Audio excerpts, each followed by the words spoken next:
ശബരിമലയിലെ ദ്വാരപാലകരുടെ സ്വർണ്ണപ്പാളി തിരികെ എത്തിക്കണമെന്ന ഉത്തരവിനെതിരായ ദേവസ്വം ബോർഡിന്റെ പുനഃപരിശോധനാ ഹർജി ഹൈക്കോടതി ഇന്ന് പരിഗണിച്ചേക്കും. ദേവസ്വം ബെഞ്ചിന്റെ ഉത്തരവ് പുനഃപരിശോധിക്കണമെന്നാണ് ആവശ്യം. ചെന്നൈയിലേക്ക് കൊണ്ടുപോയ സ്വർണ്ണപ്പാളികൾ അതേപടി തിരികെ കൊണ്ടുവരാനായിരുന്നു ദേവസ്വം ബെഞ്ചിന്റെ നിർദ്ദേശം. എന്നാൽ സ്വർണ്ണപ്പാളികൾ ഉരുക്കി അറ്റകുറ്റപ്പണി തുടങ്ങിയ സാഹചര്യത്തിൽ അതേപടി തിരികെ എത്തിക്കാൻ ബുദ്ധിമുട്ടാണ് എന്ന് റിവ്യൂ ഹർജിയിലൂടെ ദേവസ്വം ബോർഡ് അറിയിക്കുന്നുണ്ട്. വിവരങ്ങളുമായി നിഷ ദിലീപാണ് ചേരുന്നത്. നിഷ, എന്തൊക്കെ കാര്യങ്ങളാണ് ഇന്ന് കോടതിയുടെ പരിഗണനയിലേക്ക് എത്തുന്നത്? രാഖി, ശബരിമലയിലെ ശ്രീകോവിലിന് മുന്നിലെ ദ്വാരപാലകരുടെ ശില്പത്തിലെ സ്വർണ്ണപ്പാളികൾ തിരികെ എത്തിക്കണമെന്ന ഹൈക്കോടതി ദേവസ്വം ബെഞ്ചിന്റെ ഉത്തരവിനെതിരെ ദേവസ്വം ബോർഡ് നൽകിയ റിവ്യൂ ഹർജിയാണ് ഇന്ന് ഹൈക്കോടതി പരിഗണിക്കുന്നത്.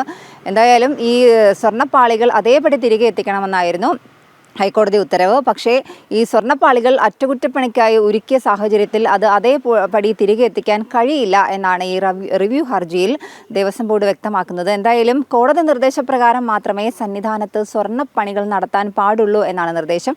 ആ നിർദ്ദേശം പാലിക്കാതെയാണ് ദേവസ്വം ബോർഡ് ഈ സ്വർണ്ണപ്പാളികൾ ഇളക്കി ചെന്നൈയിലേക്ക് കൊണ്ടുപോയത്. അത് എന്തായാലും ഗുരുതരമായ വീഴ്ച തന്നെയാണ് ദേവസ്വം ബോർഡിൻ്റെ ഭാഗത്തുനിന്നുണ്ടായത് എന്ന് ഹൈക്കോടതി കഴിഞ്ഞ ദിവസം വിമർശിച്ചിരുന്നു. എന്തായാലും ഈ സ്വർണ്ണപ്പാളികൾ അതേപടി തിരികെ കൊണ്ടുവരണം എന്നുള്ള ഹൈക്കോടതി നിർദ്ദേശം ദേവസ്വം ബോർഡിന് പാലിക്കാൻ കഴിയില്ല. അതാണ് ഇക്കാര്യത്തിൽ ഇന്ന് ഇപ്പോൾ പരിഗണിക്കുന്ന റിവ്യൂ ഹർജിയിൽ ദേവസ്വം ബോർഡ് വ്യക്തമാക്കുന്നത്.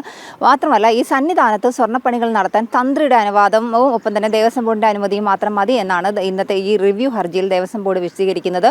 പക്ഷേ ഗുരുതരമായ ഒരു വീഴ്ചയാണ് ഇക്കാര്യത്തിൽ സംഭവിച്ചതെന്നാണ് കഴിഞ്ഞ ദിവസം ഹൈക്കോടതിയുടെ ദേവസ്വം ബെഞ്ച് വ്യക്തമാക്കിയത്. മാത്രമല്ല, ഈ കോടതിയിൽ ഈ കാര്യം അറിയിക്കാൻ, ഈ സ്വർണ്ണപ്പാളികൾ കൊണ്ടുപോകുന്ന കാര്യം അറിയിക്കാൻ മതിയായ സമയം ഉണ്ടായിരുന്നിട്ടും ദേവസ്വം ബോർഡ് അത് ചെയ്തില്ല എന്നും ഹൈക്കോടതി വ്യക്തമാക്കിയിരുന്നു. എന്തായാലും ഇന്ന് ഇപ്പോൾ ഈ റിവ്യൂ ഹർജി പരിഗണിക്കുന്നുണ്ട്. കോടതിയുടെ അനുമതി ഇല്ലാതെ കൊണ്ടുപോയത് ഗുരുതരമായ ഒരു വീഴ്ചയാണ് എന്ന് ചൂണ്ടിക്കാട്ടി ശബരിമല സ്പെഷ്യൽ ദേവസ്വം കമ്മീഷൻ നൽകിയ റിപ്പോർട്ടും ഹൈക്കോടതി ഇന്ന് പരിഗണിച്ചേക്കും.